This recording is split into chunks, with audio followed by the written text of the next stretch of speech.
आज हम उपनिषद तत्व आप लोगों के समक्ष प्रस्तुत करेंगे। जय श्री राम। उपनिषद में वेद 3 भागों में विभक्त है। उपनिषद भाग, मंत्र भाग, ब्राह्मण भाग। उपनिषद भाग में वेद के ज्ञान का प्रकाशक है। इस मनवंतर में 1180 शाखाएं था। इतनी ही संख्या में यह मंत्र भाग और ब्राह्मण भाग भी प्रकट हुए हैं। वेद अनादि है। सृष्टि के प्रारंभ में जितना वेद प्रकट हुआ ब्रह्म सर्ग में बनी रहती है। भारत में आविर्भाव और तिरोभाव हुआ करता है। सृष्टि की प्रारंभिक दशा में महर्षियों के अंतःकरण में वेद ज्यों का त्यों सुनाई देता है।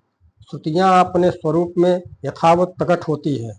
जिनके हृदयों में वेद आविर्भूत होते हैं वे ही महर्षि हैं।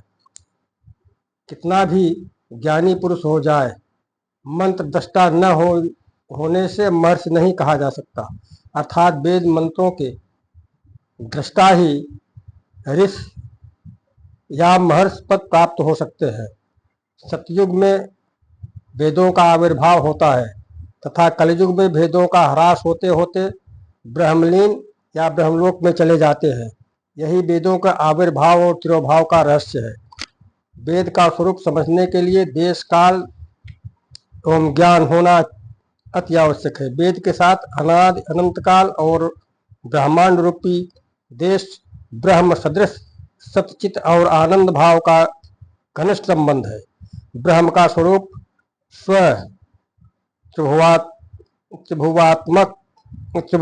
त्रिगुणात्मक है।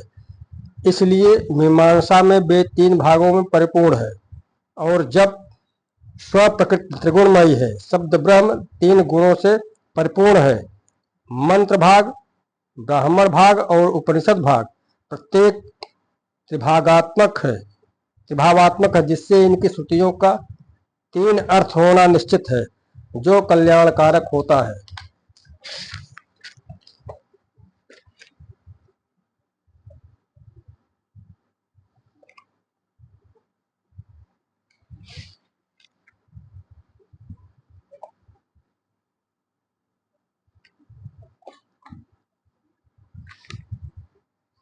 वेद ज्ञान के लिए शिक्षा, कल्प, व्याकरण, निरुक्त, छंद और ज्योतिष, क्षय तथा वेदांग, न्याय दर्शन, वैशेषिक दर्शन, पदार्थवाद दर्शन, योग दर्शन तथा सांख्य दर्शन तथा वेद कर्मकांड, उपासना कांड, ज्ञान कांड, 3 मीमांसा दर्शन के 7 वैदिक दर्शनों का अच्छी तरह से अनुशीलन करने से अंतर्मुखी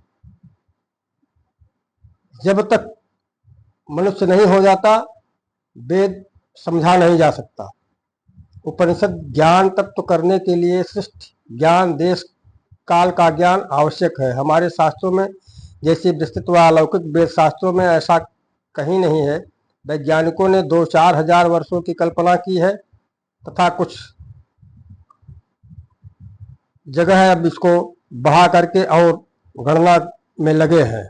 ब्रह्मांड की आयु के निर्णय में इस प्रकार बताया गया है। 100 तृतीय का 1 पर, 30 पर का 1 निमेष, 18 निमेष की 1 काष्ठा, 20 काष्ठा की 1 कला, 30 कलाओं की 1 घटिका, 2 घटिकाओं का 1 क्षण, 30 क्षण का 1 अहोरात्र, जिसमें मनुष्य का पूरा दिन रात होता है। इस प्रकार कल्प की गणना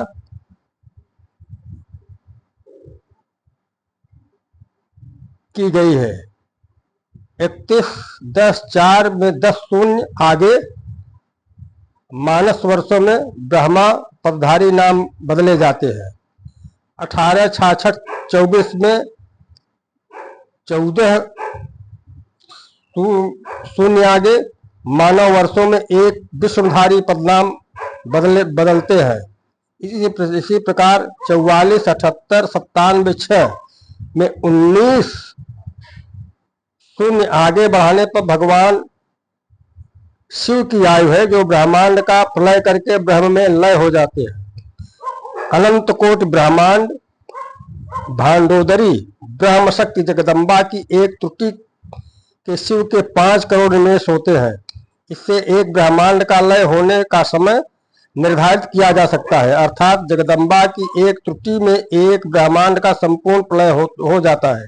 इस प्रकार सृष्टि के प्रलय जिस समय हो वही ब्रह्मांड की आयु अर्थात उसे जगदम्बा की त्रुटि कही जा सकती है। मार्कंडेय आदि पुराण में प्रत्येक मनवंतर में देवराज कालराज मनु के साथ बदल जाते हैं तथा इंद्र के साथ सभी देवता भी बदल जाते हैं।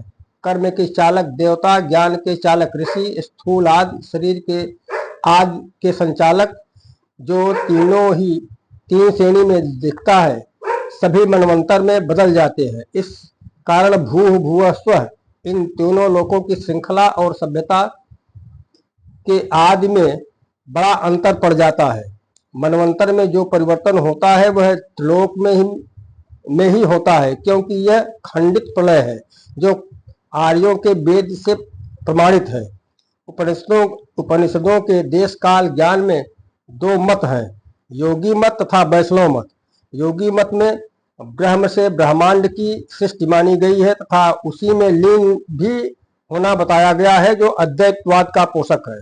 वैष्णव मत में सृष्टि प्रवाह रूप से अनादि व अनंत रूप में है, क्योंकि कितने ब्रह्मांड हैं इसकी गणना करना कठिन है, जिसके बीच जो लोक धाम है, जो गोलोक धाम होकर यह मत कहता है जहां ब्रह्मांड नायक विराजते हैं।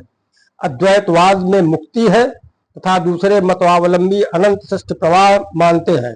उपनिषदों में दोनों मत का आभास होता है, माने उपनिषदों में दोनों मत दिए गए हैं। ब्रह्मांड उत्पन्न होने के समय परमाणु पुंज प्रकृति की आकर्षण शक्ति से जीव वासोपयोगी स्थूल सूक्ष्म लोकों को से उत्पन्न होते हैं करते हैं तथा ब्रह्मा विष्णु व महेश का आविर्भाव नहीं होता है।